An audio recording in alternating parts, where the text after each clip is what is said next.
Hour 2 Overdrive continues, brought to you by FanDuel, bringing you everything from the opening line to the final score. Big hour, role play level of concern at 5:30. Just a quick teaser of some of the roles that will be played today. Rick Bowness will be played. The Tampa Bay Lightning will be played. My Arizona Diamondback bet will be played. That's concerning, I have to admit. The Phillies. 5 or less? Five or less. 6 Busch Light, 6 Bud Light, and I love them, tall boys. Yeah, the Phillies are an absolute juggernaut right now. They hung 10 on them, 10-0 last night. Aaron Nola pitched a gem. No one even cares because it's just about first-inning bombs, which happened again last night. Trey Turner hit a bomb. Schwarber hit 2. It's crazy. Like every night, they just swing for the fences and connect. And I don't want to go back to analytics or like that guy chirping us, even though we're experts. But if you see those guys, like they just have jam, man. It's just like they welcome that stage. And I know it's going well for them because they didn't win last year and they failed. But it just looks like they want that stage and they're going to figure out a way. I mean, not everyone can be Bryce Harper, man. Like he's viewed as like Mr. Baseball. He's a baseball god. But there's a lot of other people that are referred to as gods in their sport. But come playoff time, they just can't figure it out. Those guys are figuring out how to get it done at the most important time. It's so key. It's so clutch, and that's how you win. It is. It's the most important thing. It's probably the most difficult thing, right? Like if you become a pro athlete, you guys can speak to it. You have to have work ethic.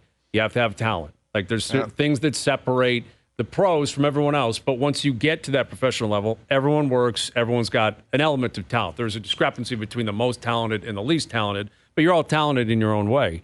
But in order to get over the top and become a champion, it's that third element has to show up. Like you have to have an element. You have to have the drive. You have to have the clutch gene. You have to have. Look at Schwarber. He doesn't exactly have the greatest hitting numbers. It seems like it's home run or kind of strikeout.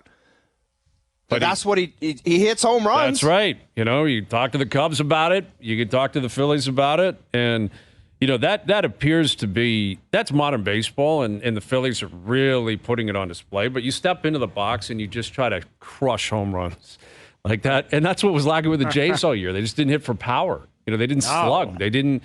It was always like they had this game plan of spraying the ball around the field. And, you know, it's like Vladdy, Bichette, Springer, whoever, step in and try to absolutely knock the cover off the baseball. And if you can do that, you're going to produce a ton of runs. Easier said than done. I get it. But what a start for the Phillies. They're up 2-0 going back to Arizona. Game 3 of the ALCS tonight. Max Scherzer making his return. He's on the mound tonight. So I'm quite curious to see what Max Scherzer brings to the table. More on that with a role play level of concern a little bit later this hour. Our buddy Joe Bowen will join us here in a moment. Bonesy, I believe, began his 42nd year in the booth. As the voice of the Maple Leafs. 42 years as the voice of the Maple Leafs. Like, just a great gig, but synonymous with the team. Like, think about how many different calls he's had. And he's going into the Ontario Sports Hall of Fame. Not that we ever need any excuse to get Joe Bowen on. We have Bonesy on a fair amount over the course of the year, but pretty big week for Bonesy this week. Yeah, that's unbelievable. Like, you have to wonder, like, he's probably went back on this. Do you think he has, like, a top 5 memory, a top 5 call, you know, like that type of stuff? Like, would Matthews, like, be his 60th? Would that be, something like that? That's a good question, Noodles. I mean, I can't answer for him. We'll ask him that question. But I'm curious how much of the modern teams even would be in his top 5. If you're talking 42 years. Like, he was calling Wendell Clark's rookie year in the booth. He was calling, obviously, when, you know, those teams in 92, 93, 93, 94, the Battle of Ontario. He was the voice of the Battle of Ontario. That's 20 years ago now. Yeah. So, you know, I'm sure that the Tavares OT winner, that would be a great call for him. Matthews hitting 60. Matthews 4 goals opening night. You know, there's a number of different things that have clearly happened in the last 7 or 8 years that I'm sure Joe Bowen has thoroughly enjoyed. And I think Leaf fans would point to and say that was a great call or that was a memorable call. But there were so many in the late 80s, early 90s, through the 90s, early 2000s. I mean, no, you can probably speak to it. I'm sure that was incredibly cool hearing a guy like Joe Bowen, Bob Cole call a game and call a big goal when you were a Maple Leaf. Like, I'm sure it's very different. It's a lot different. I had more of an appreciation for it when I walked away from the game, and then you watch the Leaf games and you hear Bonesy. Like, you could send Bonesy a text and say, hey, can you give a shout-out to my buddy who's going through a tough time? Then all of a sudden, and good luck to Mark and Woodbridge and Old Dog's buddies. Like, it's just, you have more an appreciation for it because when you're playing the games, you're on the ice and you're not hearing anything. But when you step away from it, you're like, man, I wish I had scored more goals where he could have called them. But just to be friends with them and be all around them. Harry Neal, sitting around with Harry Neal and Bob Cole on Saturday mornings is cool, man. It's really cool. Yeah, I always wondered that. Like, if players would go back and, like, now with YouTube, you can do that. I don't know how many players want to reflect on their careers that way. How many would even, feel awkward about it? I'm sure a lot of them do, though. Like, I think you should take pride in that. I think it'd be incredibly cool to be able to go back and listen to, great voices of the game call your most memorable plays. I got to be honest with you. I don't know if it's because I have an ego or what. I could watch, if someone put together every single one of my goals, I would watch it probably once a month. Really?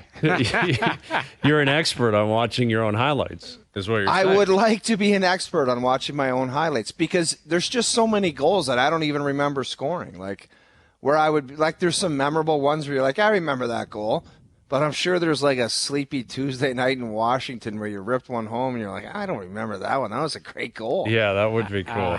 I remember one of the worst goals I allowed, and I would actually like to revisit it at some point. It still haunts me to this day. Like, it was just a nonsense goal. Like, Jaromir Jagr scored on me from the corner with a second left in the game to tie it. No. And he threw it towards the net. It hit the back of the net, crawled up, and somehow found its way into that little kink of my knee there and dropped down and just rolled over the line. It was just horrifying. I don't even, like, that's what's scary is I was playing for the Flames, so Peter Marr was probably just, he probably reversed, like crawled out of the broadcaster box and was like, what the hell is this guy doing? Like, it was just a nonsense goal. But in my head, I envision what it is. I would like to see the replay of it. Like, I'm sure I could dig it up. I think that's actually the kind of thing I'd like to see. Obviously, you guys have incredible highlights. The reverse, O's Pete's up the middle where Bones is like, oh, my God, what was he doing there? Goodness. That is awful. You can simply not make that play in that moment. And Noodles, to your point, Jagr throws, oh, my God, it's in. How did that go in? McLennan, there was one goal. I would like. There was one goal I'd like to see, just because I remember it so clearly. My centerman gave me just a random pass just inside Philadelphia's blue line, and I was like, I need to get off ASAP. And I just took this little flick shot on this guy named Roman Cechmanek. Yeah, Cechmanek. And I got back to the bench, and all I heard was, I didn't hear the horn because we were on the road, but then I was like, guys were celebrating. I'm like, that went in? Yeah. I just thought to myself, there's no way in hell that could have gone into the National Hockey League. Like, it was just a little flick onto the net, and I got a change, and it went in the net. I'm like, Roman Cechmanek, whatever his name was, what were you doing on that play? That's a freebie. Cechmanek, I believe, now this might be a Flyers record or it might be a league record, have to check it, but he was one of the fastest goaltenders to 25 shutouts. In Flyer history of the league. You know why? He played for Ken Hitchcock in Philadelphia. Hitchcock, if you look at Ken Hitchcock's career as a coach, he made goaltenders. And Pascal Leclerc had 10 shutouts in Columbus one year. That's right. I remember the All-Star, that. Right? Marty Turco was a great goaltender, but that system in Dallas, same thing. Eddie Belfour. You look at some of the goaltenders that played for Ken Hitchcock's system; they had career years, and Cechmanek was one of them. Because I don't know if he was the best goaltender that ever put on a Flyers jersey. I'll tell you that. Based on O's recollection, I mean, it's almost like that meme you see now where the guy is getting celebrated and he doesn't know why. Like, that would have been you on the bench.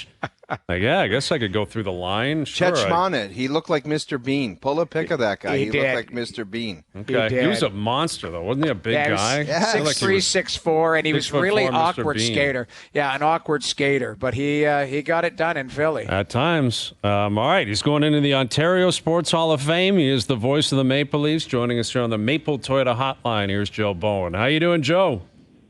Well, as a fellow owner of the Green Bay Packers, we're okay. Yes. We're okay. Yes. We're fine. We're looking forward to the turnover and everything else. And I've got my good friend Red Batty, the equipment manager, telling me that things are on the move. Okay, that's good. And you're fighting Irish with a monster win the other night, too, so you should be happy about that. If we'd have won the week before, things would really be yeah. But anyway, yeah, it was fun. Well, it's great to have you on. It's great to have you on, Bonesy. And thank you, guys. I appreciate that. Yeah. And I'm sort of like the old pair of bedroom slippers that you don't want to throw out. They're just really comfortable, and sooner or later you have to put them somewhere, and apparently it's the Ontario Sports Hall of Fame. Yes, well, long overdue in our collective opinion. As I'm sure you know, Bonesy, we're your biggest fans, and we love having you on. that. And we were just talking about like how you'd even put together a top five. Like I can't imagine you'll do that during your speech, although who knows. But I'm sure people ask you all the time, like, do you remember your favorite calls? And like you've been, I believe you said 42 years in the booth, right? This is season number 42 for you. Yeah, and one of the proudest moments I have, I think, guys, is that Foster Hewitt did 41 years. And Wow. I thought, you know what, that's kind of neat, and it's kind of neat to be back and whatnot. And I walk into the Foster Hewitt Memorial Gondola every time I have to work at home, and that's kind of neat. And after the first one in the Chicago Stadium, I wasn't sure I was going to get to do a second one, but here we are. Yeah, it's Now, five top calls. yes. Like, do you? I guess how much of the modern calls, Bonesy? The Jeff O'Neill call. Yes. Oh, wait a minute. Which one was that? Oh, I can't remember that one. Okay, that's six. And the Noodles call, I didn't get the one where it rolled off his back and went into the net. I wish I'd gotten that one. That would have been a class. Having had more goals scored on me that way than you ever did, Noodles, I would have at least given you the benefit of the doubt. What's the one that made you jump out of your seat the most, Bonesy? Is it like the 92, 93, or I love those boys, or which one was it that really got you going? You know what? Oh, dog, we'd gone through the decade of the 80s when I started in 82, realizing that the owner was not giving us a chance to win. And it just wasn't going to happen. Too much drama, too much BS, too much everything. And then in 92, with Cliff running the operation and the ownership under the new ownership wanting to win and willing to take the risks or spend the money or do whatever was required, it was sort of the cornerstone of the franchise. I mean, obviously, Conn Smythe and back with them when they won all of the cups and the 6-team league, that was one cornerstone. But this was a different cornerstone. And Nicky Borishevsky's goal in a dramatic 7-game series with the team that was better than us at that point, I think that's the one that I will kind of hang my hat on as to the one that I enjoyed. And the other reason for it was where we were in the building and we were at the game. We were in the end where the Red Wings were defending because they had to switch ends. So it's sort of the home. It was the Leafs area for the first and third period. But because of where we were, I could see that Nicky had just touched the Bob Rouse shot. And so you got the call right. And I'm so sorry for the Chicago Blackhawks guys who went through as long a drought as we've had. And then Patrick Kane scores the goal, and no one knows about it except Patrick Kane, right? Who ends up in the corner of the rink. So there's not the iconic goal call of a historic moment in Chicago Blackhawk history, and yet I was there for this one, and you're happy that I got it right, but it was because I could see what was going on. With Joe Bowen, we've talked a fair amount in the last week and a half about Ryan Reeves, couple of fights. You must have called maybe over 1,000 fights in your career. Like, how would you compare your energy and your excitement and your approach to calling a fight in 2023 to that of 1987? Well, I'm sure I'm a lot like O-Dog. I really like the fights as long as I'm not in them. Right. So, the bottom line, I called it. I don't know how to take that, Bonesy. Is that a shot? Well, I do. No, it was a shot. It was a shot. Yeah, take it for that's how you take it. Yeah, that's how you take it. Take it for what it was worth. I don't recall you being high in the number of fisticuff events, but anyway. But I did a lot of boxing in my younger career. I did a lot of Trevor Berbick fights. I did Berbick and Holmes. I did Muhammad Ali's last fight. Wow. When Trevor Berbick fought him in Jamaica.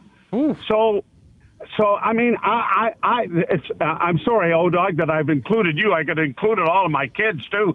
I enjoy a good fight as long as I'm not in it, and I don't think we've seen Ryan Reeves in a good fight yet. Yeah. There've been the struggles and the yada yada. No, but but Wendell.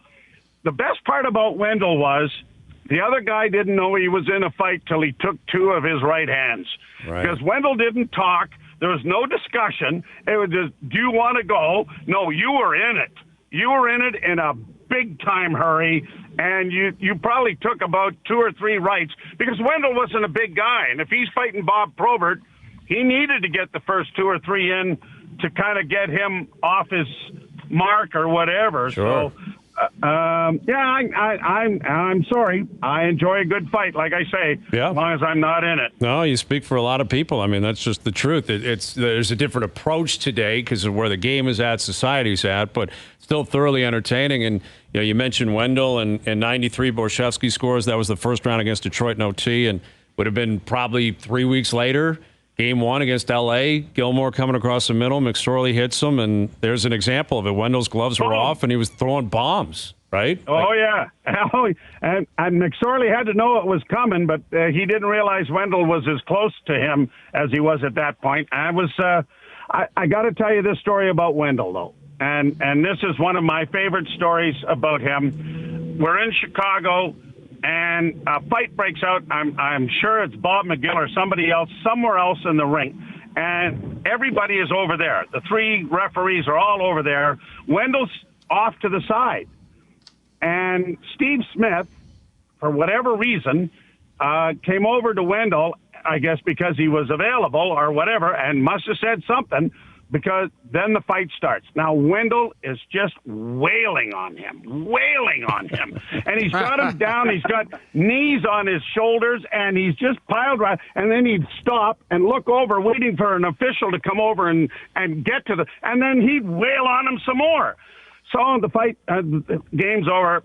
Bill Waters is doing color. They come down through the 97 stairs from the broadcast booth in the Chicago Stadium. And Les and Elma, God bless their souls, have driven down from Kelvington to watch the game. 12-hour drive, like breaking sticks if you're out west. Mm-hmm. And we're there, and we're talking with them. All of a sudden, there's this shriek down the hallway as Wendell has come up from the dressing room, as you know, O-Dog, down below Chicago Stadium. It's Mrs. Smith screaming at Wendell for beating up her son. And I'm going, this is going to be interesting because Wilma is a big old farm girl from Saskatchewan. I'm going, this is going to be classic. And she steps out in front of Wendell, grabs his hand, and said, Wendell, did you hurt your Hanny tonight?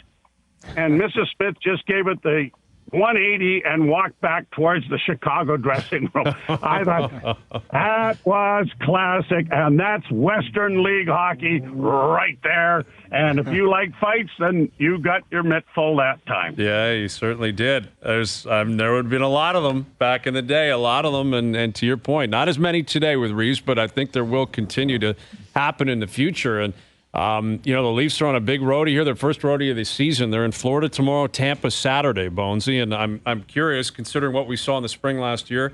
They beat Tampa in the first round. They lose to Florida in the second round. Like, which game do you think is more of a statement game for the Leafs? Which one do you think they'd have circled as this is the one we got to get? Well, let's try the first one, right? It's first out of the table, so we might as well. I would think that there's some bad blood there, and unfortunately, the worst of the bad blood has been dispatched to the Western Conference.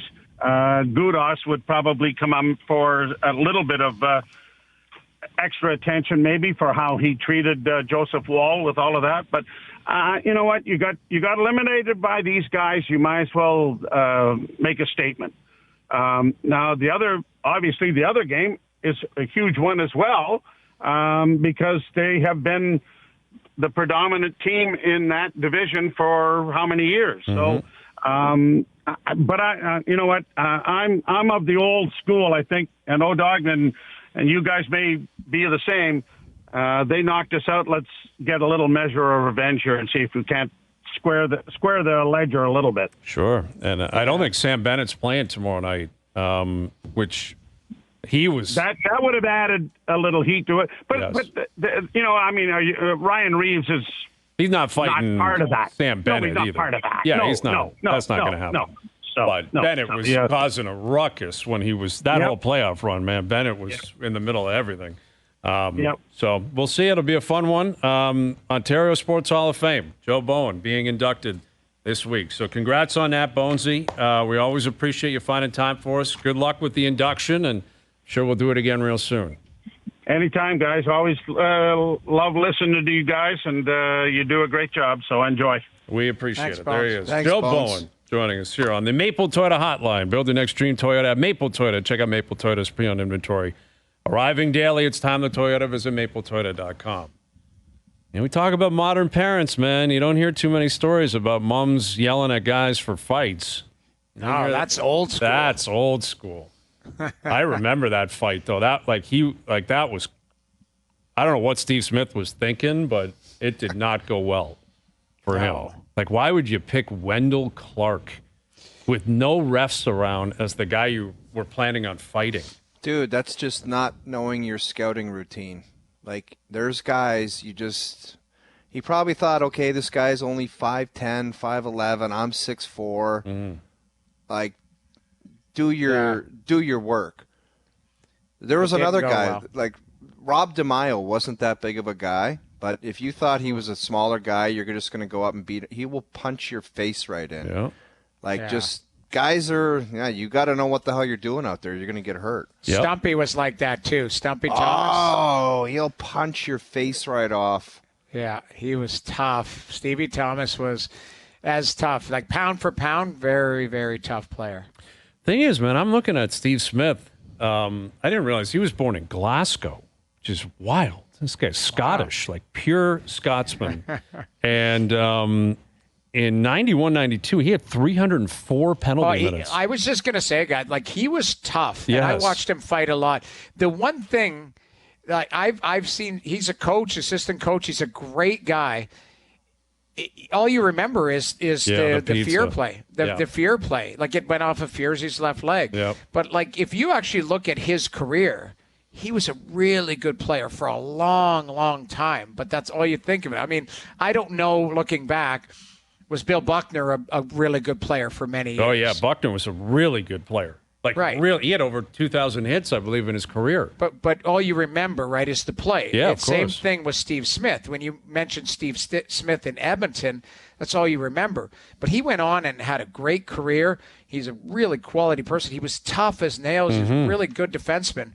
But that's, the one play defines you sometimes that follows you around, right? I guess, yeah. And they won the cup the next year, I believe, right? And didn't Gretzky hand him the cup? And it ended up, working out still in the end. But yeah, that's there's some good stories over the years. And again, congrats to Joe Bowen and everyone else going into the Ontario Sports Hall of Fame. Role play level of concern still to come. Darren Dreger still to come. Leo Routens as well. And Game 3 of the ALCS tonight. We'll tee it up. OverDrive continues. TSN 1050 and on the TSN app. You can never, ever ask me to stop drinking. Do you understand? I do. I really do. All right, role play level of concern. Sounds as if you're, a big fan of the historical nature of the National Hockey League's draft, you should have a high level of concern, right? There's all these reports going on that the NHL might do what the NBA's been doing forever, just centralized draft. NFL too, where all the teams stay home, but the NFL is like a traveling circus now, though, right? They go to Nashville and Cleveland and Vegas and Philly, and hundreds of thousands of people show up, which I guess could still happen with the NHL. I think that is kind of their plan, but all the teams stay in their respective markets. So the NFL's been doing that, I guess, forever, NBA, and the NHL's looking into it, and I don't know. That's one of those things where it's like, it's the NHL draft. That's kind of what you do. Mm-hmm. We've been talking in years past, is there any way you could jazz it up a little bit to make it a little bit cooler? Like, when that NFL draft just stayed in New York, like, it was a scene. Mind you, It was mostly Giants fans, Jets fans, but it was a scene, and it was pretty cool. But they're just leave it the way it is. Like, what the hell? People enjoy it. I think scouts and stuff enjoy going and having hundreds of beers. Well, what about our buddy? What about our buddy there from what's Buffalo? our buddy going to do? That's my concern. Is the guy in the Hawaiian shirt drinking rum and cokes, like, what does he do if it's a centralized draft and he's not running the whole operation of all 32 teams and manning the floor? It just doesn't really seem like that guy's got much of a future when it comes to the NHL draft. And that is disappointing because I like that it's something unique. I like seeing all the different tables. I like it's their own little thing, but if it's starting down this road, it's probably going to end up where they want it to be, which is maybe the only thing I could think of, Hayes, is that all that production, all the table and it's for one pick. Basically, you know what I mean? Yeah. Like, I don't know if the teams have gone to Jerry and said, "Look." Well, I think what's happened is also they're like it's too close to free agency, which again I don't understand how that changes. And all the agents are there, all the teams are there to spark conversation. But to your point, there's a bunch of teams that don't even have a first round pick, so they're there and they're just not doing anything. But you know what? You always say, and our insiders say it a lot, get everybody on the draft floor, and maybe it causes a buzz. Yeah. Well, so it might be just good for business to have it the way I think it is. It probably is. I'm thinking of it from the player standpoint too. Like that's been a tradition to walk out of the stands, down to the table, put the jersey on. You got to do it, I got to do it. It was kind of neat. Like that was, the anticipation building up to it. It's like, okay, are they going to pick me? Are they not? Like I wasn't sure. To be honest, I'd met with like 20 teams. I had no idea where I was going. Mm-hmm. So it comes into the, number 48, I get picked, and you go down to the table, you meet some of the guys that have been picked before you. Like I got the guys who were picked before me was Scott LaChance and Zygmunt Palffy. So they were down there. It was kind of neat. And I don't know, like that's the tradition, but I see it's heading in the direction of like, we're not going to waste a bunch of money on this. Let's get it done and move on. Well, I think the money part is accurate as well. Like you got to bring the whole circus, all the management, all the scouts, where instead of doing that, you're like, we're just going to stay home. We're home. We'll call on the pick, have Jerry step up, make the announcement, move on. So anyway, a little bit of a level of concern there for the traditionalist when it comes to the NHL draft. All right, you're playing the role of Rick Bowness, the head coach of the Winnipeg Jets. What is your level of concern that your team didn't have much life last night when Pierre-Luc Dubois rolled in and beat up on your Jets? You know what? I am 6 Bud Lights at lunch, which know is not very concerning. Right. But I'm thinking to myself, After I had to call these guys out last year and say that Vegas' best players were way better than mine, and it was kind of one of those nights where you wanted to see some jam, maybe it didn't have to be a win, but just some jam. I needed to have 6 beers at lunch to kind of take the edge off because I didn't like what I saw. Mm-hmm. I'm not overly concerned. I'm not Nick Cage in Vegas. I'm not Marty Bushwood. I just needed a cold 6 and some wings at lunch. Yeah, I agree. I mean, listen, they're 1-2 to start the season, right? And they got beat up pretty like bad it might have last been one night. of those games where it would have been like, let's show everyone what we're all about. It's Right. kind of a new vibe. Let's throw it out there, and this is what we're going to be in big games. Because I'm sure a coach loves to see some jam out of his team when there's like a good environment. You know it's a big game. It's got some snot to it with Dubois coming back into town. So where's the snot? Well, exactly, and especially with the indication that it was Dubois and Wheeler, and they were the issue last year, and now that's been alleviated and eradicated, and now we're this new team, and Scheifele's re-signed, and Hellebuck, and I didn't see it last night. It's a flat effort. I thought you would have said Rick Bushwood, or did we? Correct me if I'm wrong. Do we not have another level in there? Didn't we add something? Yeah, we Wasn't did. That like last week we added some form of like, oh, it was Wade Boggs. Oh, that's right. It was Wade Boggs at a Lightning game with 24 tightly tucked bottles underneath his seat. Yeah, Yeah, you're right. It was Wade Boggs. Yeah, Wade like, Boggs at a Lightning game.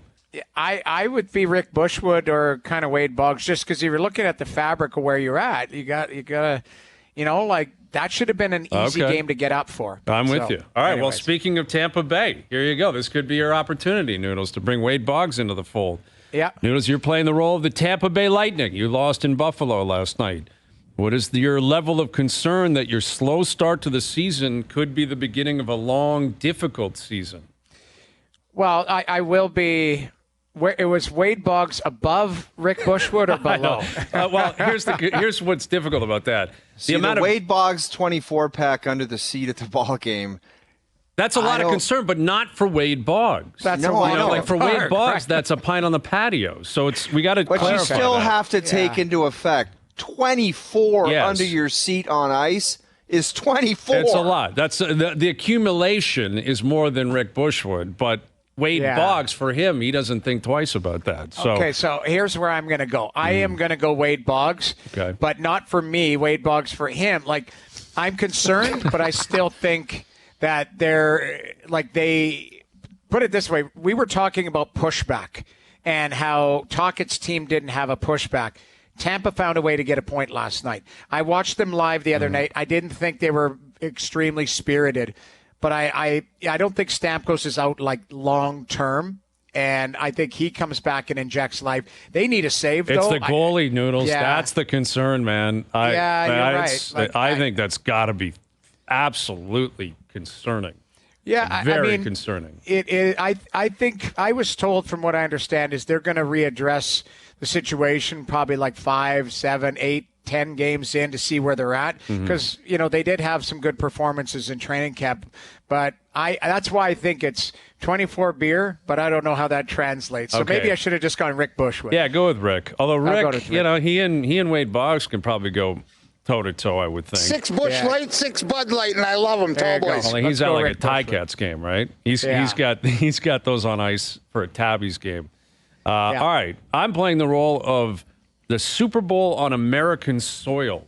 There's a lot of reporting coming out the last week or so that the NFL could be looking at moving the Super Bowl for 1 year to London, maybe some other places, maybe Mexico City, maybe something along those lines. What is my level of concern that the Super Bowl will, in fact, go international in the next 10 years? I'm actually pretty low on this because of the time zone, right? Like the Super Bowl is the mecca of television, the mecca of programming. I don't think you can do that to people, man. No, because if you're going to have it, let's say you have it in London. London's 5 hours away of the East Coast. You can't have the game at midnight in London so that it matches up with the East Coast and then the Pacific time zone. So what are you going to do? Have it 6 p.m. local kickoff? That means you're talking like 10 a.m. in L.A. and in San Fran. You're not doing that. Like, I don't think that you're going to do that to your core audience, which is the American audience. No, can't do it. No, Cannot. I'm not a pint on the patio because there's smoke. Like, there's smoke here. There's not fire, but there are legitimate people saying, hey, the NFL's got their eyes on Europe. Like, they got their eyes on going to London. They're in Germany in a week or two. It's Kansas City, Miami, I believe. Yeah, like, but dude, they're they've sending been saying real this teams over there. They've been saying this for 10 years. So when are they going to pull the trigger on Well, that's the issue is, it's still, it costs a lot of money, the time zone difference, how many players want to do it, right? Like, how many American-born players are like, I don't want to live in Germany. I don't want to live in London, England, or whatever. Like, that's a serious disconnect. They don't look at it. I don't think they look at it like that. It's a 17-game schedule, and you're just moving away to work for 6 months, and then you're home. Yeah, that's the way they look at it. Well, that is true, but you'd have to have a home base in the States, right, for mini camps, because that's the thing. Like, some guy who lives in L.A., he's going to fly to London for a mini camp for 3 days. Didn't you say when you were on vacation that one stop in Germany was insanely amazing? When I was in Germany? Didn't you say there was talking about? You said you were on.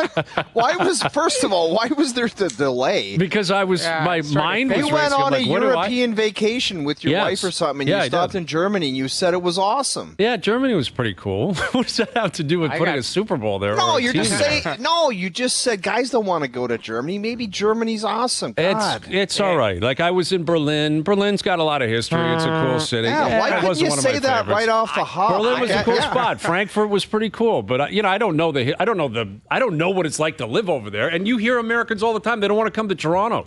Think they want to go to Berlin? I mean, Toronto's different from the States, but it's not far off. I'll tell you what, you go over there, there's not like it's difficult. I think it would be a difficult lifestyle for some people to, try to assimilate and try to adjust to. But anyway. Germany's got some grit to it.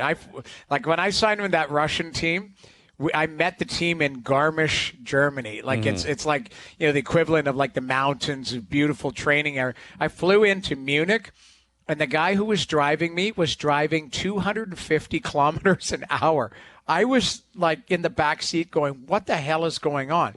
They got the Autobahn there, don't they? There was no speed limit. The guy That's wild. It was intimidating. And then I joined the team and got food poisoning because I don't know what the hell I was eating. It was just nonsense. Like, it was, I had a bad experience in Germany, put it that way. Well, there you go. So one vote against Germany, one vote for me, I guess, courtesy of O, because I had a good time. It was all right. That was a long time ago, though, man. And I don't think Adele's calling me saying, when you spent 3 days in Berlin. I was just waiting for a quick, you're right, it is a great city. Yeah. Instead, you looked at me like I had three heads. I'm like, what's this guy doing? It threw me off. I was like, me in Germany? I don't remember talking. Like, I was in Amsterdam, I was in London, I was in Rome. Like, Berlin was good, but it was lower on the list than those other spots. Okay, Not to moving take on. shots at Berlin is my New Jersey, is my new Arizona. Oh, there you go. Not as big of a fan as those other spots. All right, you're playing the role of my Arizona Diamondbacks bet. I need the D-backs to lose in 6 or more or win the series. What is your level of concern playing the role of that bet that the Phillies are a lock to finish this in 5 or less games? I think it's play it, isn't it? You can never ask me to stop drinking. There's Skip after the game. Whenever a coach, the Skip, when they say we could play on the moon, like whenever the moon comes up when you're referencing your team, you're in big trouble. Yeah. Yeah. And I've told you guys about the Cinderella, man. They just get clobbered sooner or later a lot of the times, and it might be time that the D-backs are turning into pumpkins, because it might be game over for those Cats. Hey, great run. They were kind of not expected to do anything. They got some of our Jays, which makes me sick every time I see them out there. That Moreno trade, I'm telling you, that's going to haunt for a long time. Yeah. I'm telling you. I think you could be right. I think you could be right. They are in big-time trouble, and when you see the superstar – dude, it was like the Carolina Hurricanes playing the Detroit Red Wings. You're looking over at Yzerman and Fedorov and Shanahan and Lidstrom and Hull, and it's like, Maybe we're just not beating those guys, man. Like You got Archie not beating. You got Archie Irbe sewing Dude, his it's not pads on the funny. bus. Like you look at them like they beat you in triple overtime, and it's like maybe you're just not beating those guys. Like we made it to the final, we're good players and everything else, but maybe we're just not beating those guys. Yeah, and that's what happened. That could be the case here. It very well could be. I think that's an appropriate level of concern for my bet. Yeah. Noodles, you're playing the role of Max Domi. Max Domi, what is your level of concern? You're losing your grip on a top 6 role with the Maple Leafs. I'm not going to go play it, but I am going to go Rick Bushwood. 6 Bush Light, 6 Bud Light, and I love them, tall boys. I still think he's struggling to find his identity within the team. It takes time to settle into new environment, new systems, new players, chemistry, all of that. Not every player can hit the ground running. And I go back to, and I've used this reference a lot, Ken Holland's media at the end of the season. He talked about a lot of guys struggling in their new environment. And he had one in Jack Campbell. In Calgary, it was Huberdeau and Kadri. You know, like not everyone, when they change teams and come to a new environment, it's just, hey, everything clicks and everything's amazing. I think there's an added pressure because of the name as well. So I'm not the Rick Bushwood because he hasn't looked great and he's looked kind of off kilter. He just hasn't looked like the Max Domi we've seen in Montreal. Even in Dallas, he had some jam last year, and I thought he played well in the playoffs. So, he's not there yet. Put it that way. No, and today he was down on the third line, which is not, a massive relegation. It's not as if he was expected to be the number 1 left winger all year, 20 minutes a night. But they've moved Nyes up at practice. We'll see if that ends up happening tomorrow, which I think is actually a smart play too. Fraser Minten, he needs veterans around him. Put Domi with him, put Yarncroke with him, allow them to prop him up, as opposed to maybe the other way around. But I think it's 3 games. It's a big adjustment. He has not played well. Like he looks really off. He looks like he's struggling, but he very well could be struggling with the moment as much as anything else because of what this team is and what it represents to him in particular. He's a Maple Leaf, and everyone knows the name. Everyone knows where he grew up and the team he was rooting for, and it's tough. I'm sure he's just it's difficult. thinking too much. What he's got to do if he gets himself in a position. It's just got to work and get pucks to guys. Instead of thinking, do I got to get it? Do I got to handle it? Do I want to get in? It's just thinking too much. He's just got to work, get the puck to Willie, and be that grinder guy in the line and start with that. And then once you just simplify and all the little things, you start with the little things, and then you get comfortable with whoever he goes with, and then things will settle in. But it's just got to start with a really simple mentality.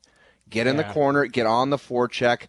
Don't overthink it. Don't overhandle it, because when you're struggling and you think you're going to finesse your way out of it, it's a big-time mistake, and it'll bite you in the ass big time, because the coach will start hating your guts because you'll turn it over and toe drags in unnecessary places.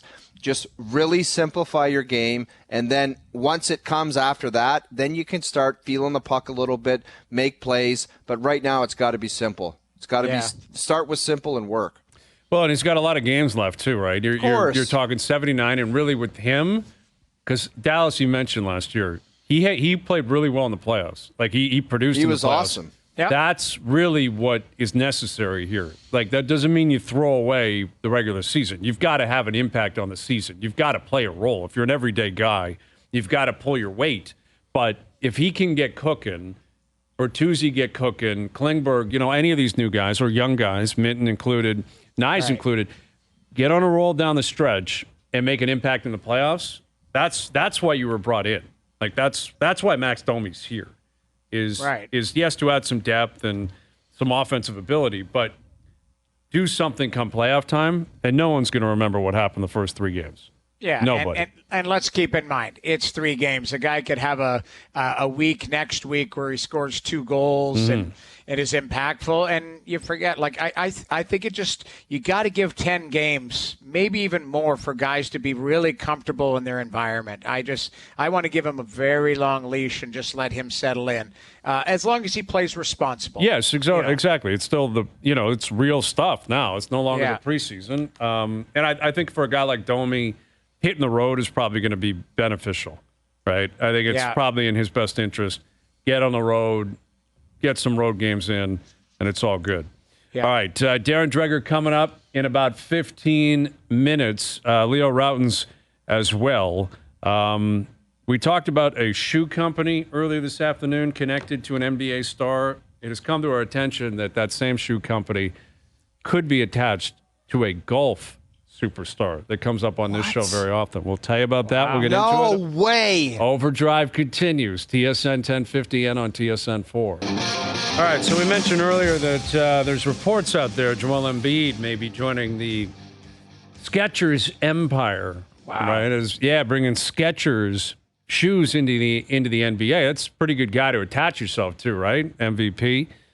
And obviously in the golf world, you've got our friend Brooke Henderson, right? Brooke, one of the best golfers on earth. She is a representative. Matt Fitzpatrick, leave the pin in with my Skechers. And it has come to our attention. Now, we don't know if this is still the case, but not long ago, there was a partnership between Skechers and Colin Montgomery. Oh, God. Monty was one of the faces of Skechers golf. And I mean... You scared me because I thought you were going to say Tiger Woods is No. also going with Skechers. That's why I said, awesome. no way. No. Although he probably would prefer over his Nike deal because he's not wearing Nike shoes. Like, he will not do it. He rocks FootJoys, and Skechers are like, Dude, if I'm Nike, I'm telling Tiger, you spray paint a swoosh on whatever the hell you have on your feet. Mm-hmm. Like, we've given you billions. Yes, a zillion Spray dollars. paint a swoosh. Yeah, but I mean, he would counter with, I've made you billions on billions. The only reason you have a golf department is because of Tiger Woods. All right, final hour coming up. Darren Dreger will join us. Leo Rautins as well. OverDrive continues. TSN 1050 and on the TSN app.